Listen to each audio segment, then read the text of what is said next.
The Louisiana Marsh Woman case, 1930. They called her the Woman of the Marshes, a name born of whispers and porch talk at night, when mosquitoes hummed under the ceiling lamps and the air outside was thick and unmoving. No one knew who she was. No one had seen her face. But by 1930, in St. Martin Parish, Louisiana, everyone knew.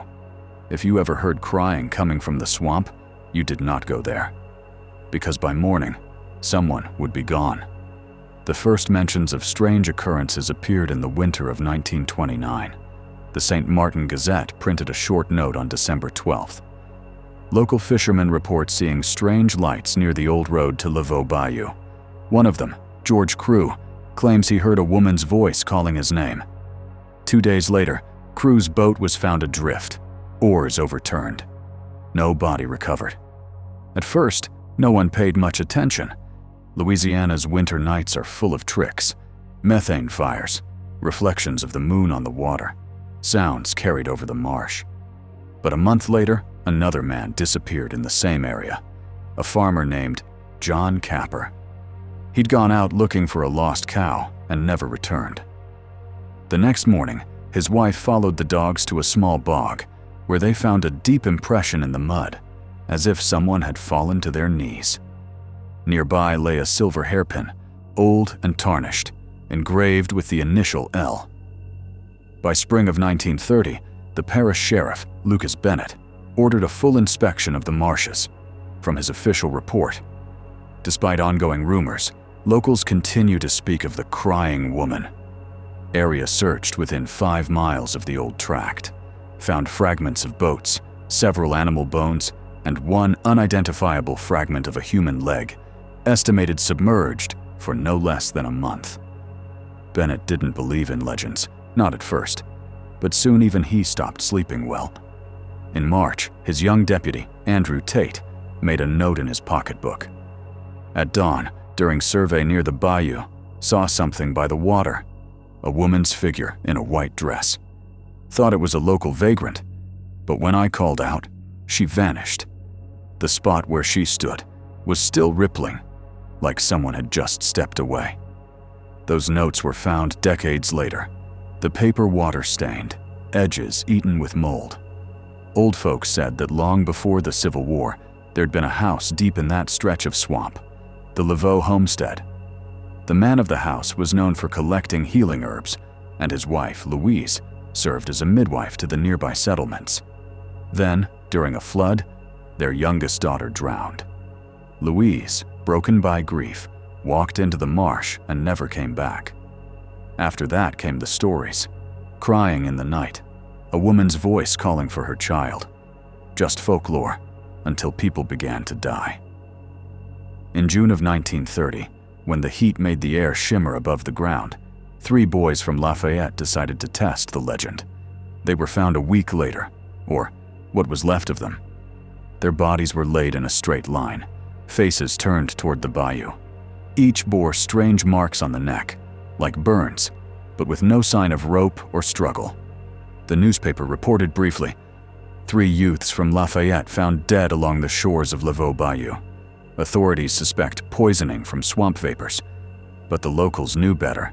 No one believed in vapors. After the funerals, people began avoiding that part of the swamp. Even the hunters stayed away. At night, every window in every house was shut tight.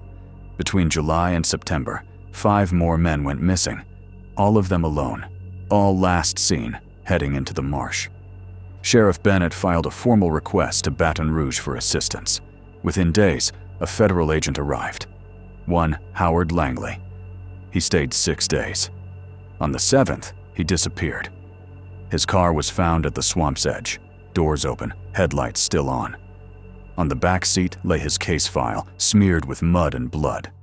Inside, on the last page, written in Langley's own hand, heard the voice. Female. Went toward it. Think someone was walking beside me. After that, the investigation was shut down. Official cause: accidental drowning. But locals claimed that, during those nights, they heard laughter coming from the marsh. They said Langley had seen her, and those who see her face never return. By the fall of 1930, the crying woman had become part of Louisiana folklore. Children dared each other to whisper her name after dark, and the elders crossed themselves when passing the swamp road. In 1931, the parish closed the old Laveau Bayou Road entirely. On modern maps, that section is still marked as a gray void, unnamed and untraveled. But every few years, especially in summer, someone swears they hear the cry again. Not loud, faint, almost like a voice drifting on the mist above the water. And if you listen closely, they say, you can make out the words, "My baby, come home." When I first opened this case file, nearly 90 years had passed. The photographs had yellowed, the captions had faded. But in one image, taken on site in July 1930, there's something strange. Behind Sheriff Bennett, half lost in fog, stands the faint outline of a woman, still at the water's edge. Experts dismissed it as a defect in the film, but if you enlarge the frame, you can see her dress, moving, as though caught by a breeze. And in the swamp, there is no breeze. More than 80 years have passed. The Louisiana swamps haven't changed. The same heavy air, the smell of rot and moss, frogs croaking in the dark, and the faint glow of lights along the abandoned road that once led to Laveau Bayou. Now, a new highway runs nearby, and almost no one remembers the old one. Almost. In 2013, an archivist from Baton Rouge named Evelyn Marsh was working on digitizing old police reports. She came across a folder with no markings, only a faded label. File number 37, Bayou, 1930. Inside were photographs, reports, newspaper clippings, and a strange piece of cloth yellowed with age.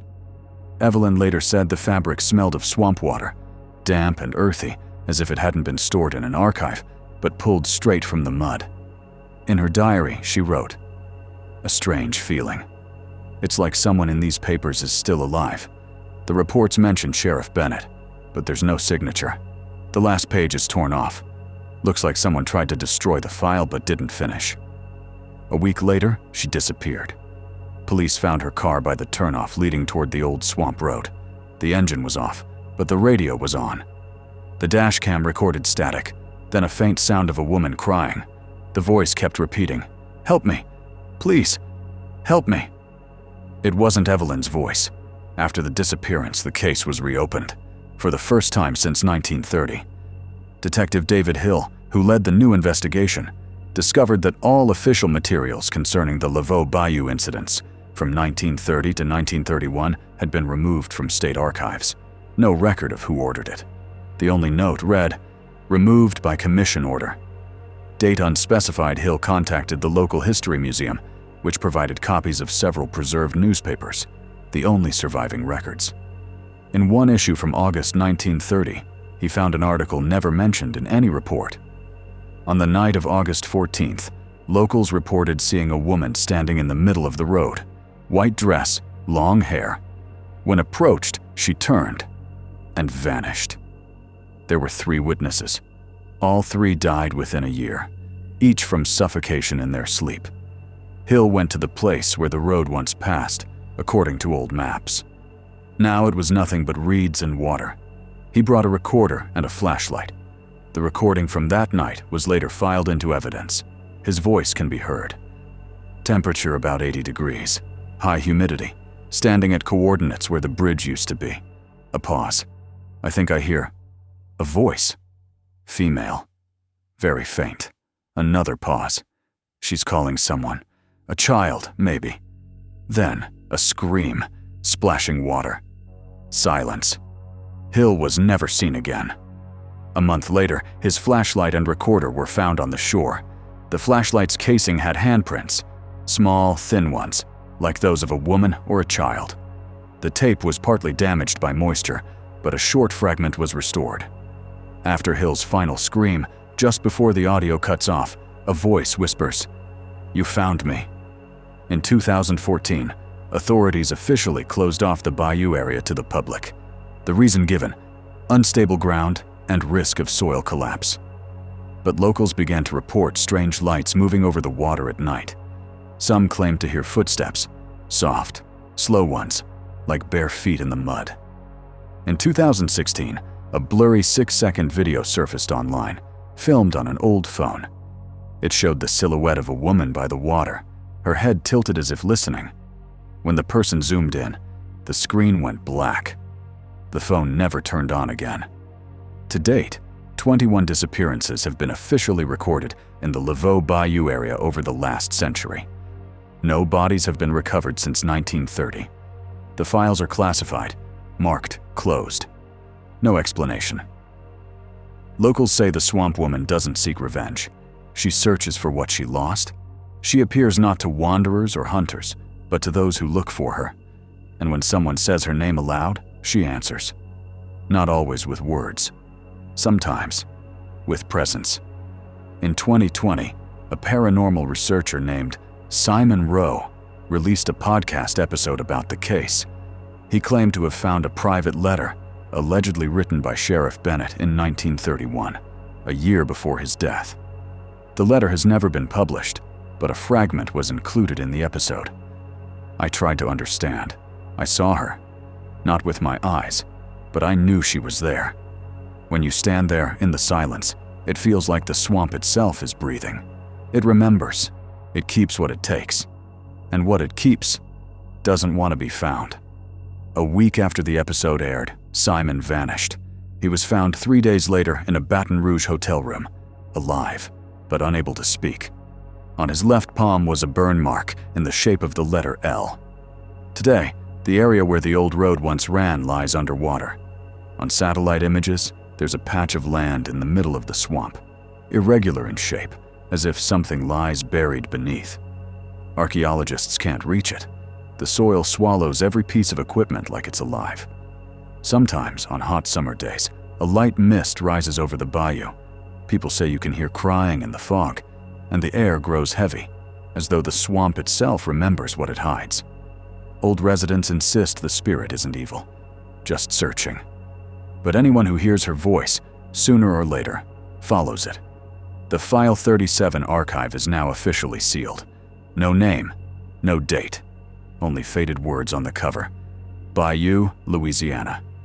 And on the last page, beside the note, Case Closed, there's a handwritten addition, in pencil, by a different hand. Do not reopen. If you hear her, don't answer.